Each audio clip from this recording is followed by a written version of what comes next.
I'm Menachem Learfield, and this is Dear Rabbi, where we answer your questions about Judaism.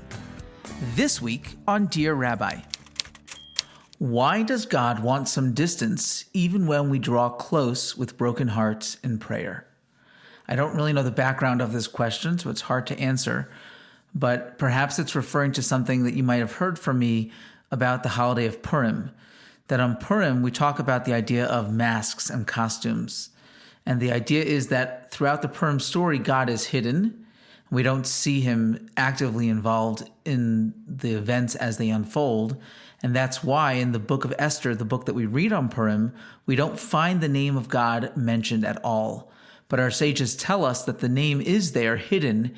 Every time it says the name Hamelech, the king, it's referring to God himself. Whenever it says Hamelech Achashverosh, then it refers to the historic king during the Purim story. But when it says Hamelech, the king by itself, it's referring to the ultimate king, to God.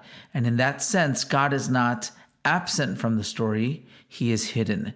And I talked about the idea that when somebody wears a mask, the idea of wearing a mask is I'm very close, and yet I don't want you to see me. If I'm far away, the distance does the job of hiding my identity.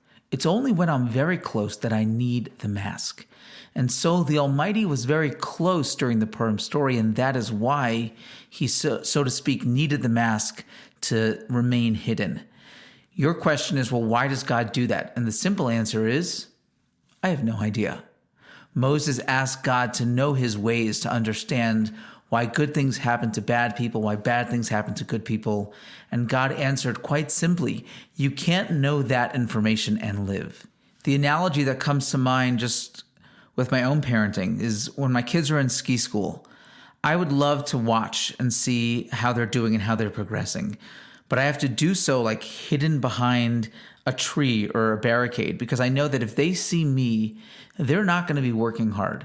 They're not going to be doing what they need to do to get better at what they're trying right now, especially when it's difficult. When something's difficult and you know your parent is standing right there, the natural tendency is to just throw up your hands and say, I can't do it, help me.